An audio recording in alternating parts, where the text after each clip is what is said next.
There's something oddly intimate about a messy room. It isn't just dust on the shelf or clothes on a chair. It's a diary written in objects, a dream you haven't fully woken from. And if you don't like cleaning, if the very thought of organizing the universe into little labeled boxes drains your spirit, let's not rush to pathologize it. Let's be curious, like Carl Jung would be, and ask, what is your home trying to say about your inner life? In Jungian language, the house is a living symbol of the psyche. The basement holds the shadow, the feelings you've tucked away because they didn't seem convenient or polite. The living room is persona, the space you present when guests arrive, candle-lit, mask in place.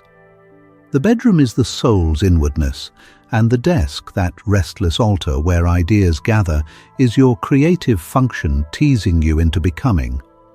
When the rooms grow untidy, it doesn't automatically mean you're lazy or broken. It may mean you're in a season of becoming, where life pours in faster than categories can hold. People who resist cleaning often carry gifts that the culture underestimates. You might be high in divergent thinking, able to generate multiple answers where others see just one. You might sense possibility everywhere, so many threads to follow that folding towels is like pausing a symphony mid-chorus. You could be unusually sensitive to novelty and meaning, attuned to patterns, images and symbols. Jung would call this the land of the creative function. Intuition playing with the raw clay of experience, making forms the conscious mind hasn't named yet. And yes, such people are frequently kind because they notice the invisible. They feel the world as a delicate fabric, and their attention is spent protecting it. Mess can also be the psyche's honest weather report. Order requires energy, and energy follows value. If your room stays cluttered, it might be because your life force is currently pledged to an idea, a calling, a conversation with the self below the surface. To scrub the counters in those moments can feel like betraying a pilgrimage. That doesn't make you wrong. It makes you truthful. Your libido, Jung's word for psychic energy, has voted. Of course, there's the other voice, the inner critic, often wearing your parents' or teachers' faces, repeating that a tidy room equals moral virtue and disorder equals failure. But the critic rarely asks why the mess exists. It only demands it disappear. Jung would invite us to dialogue with it. What are you protecting, you ask the inner parent. What are you afraid will happen if I live a little more from my depths? And then ask the mess too. What are you showing me that I'm not yet willing to see? Sometimes the pile of books is simply a pile of books. Sometimes it's an altar to a new identity quietly forming. There's also a gentler truth. Some souls move in rhythms, not schedules. You clean like the tide, intensely, then not at all, because your psyche prefers cycles over checklists. You may enter flow so deeply that time dissolves. To interrupt that current for vacuum lines in the carpet feels like leaving a cathedral mid-prayer. Is that a flaw?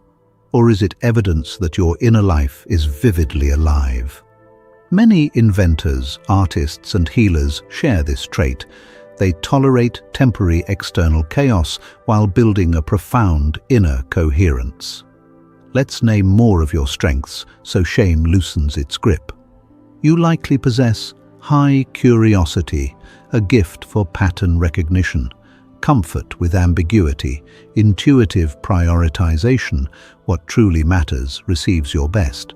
Big picture vision and empathy that makes you linger with people rather than polish countertops.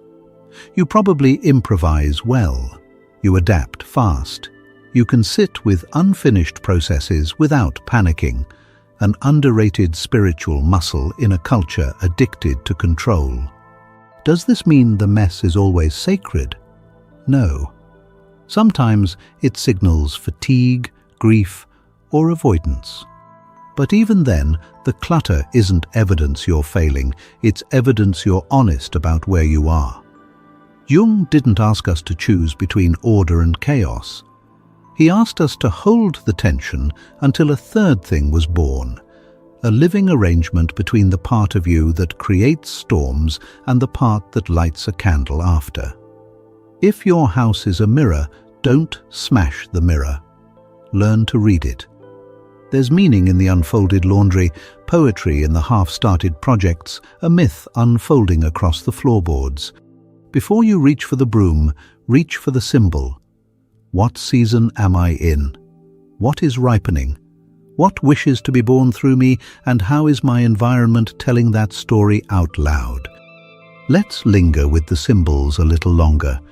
In Jung's map, clutter is not merely matter. It's memory. Objects become time made visible, each item a tiny complex orbiting a forgotten sun. That stack of unopened mail, the coat you never wear, the notebook with 3 electric sentences, and then silence. Each is a psychic fragment saying, "I'm not done speaking." Dislike of cleaning can therefore signal a refusal to perform amnesia on oneself. Tidying too soon can feel like erasing unfinished dreams, sanding down the texture of a life that wants to remain plural, open, still becoming. Notice how persona and shadow negotiate in a home. The visible rooms often carry the persona's wish. Let me be coherent, likable, clear. The hidden closets store the shadow's rebuttal. I am many. The friction between them produces mess, not as failure, but as weather where opposite winds meet. For some temperaments, especially intuitive or imaginative types, this weather is creative oxygen. They metabolize ambiguity the way others metabolize rules. The mess is not random, it is polyphonic. It says, I contain contradictions, and I will not compress them prematurely.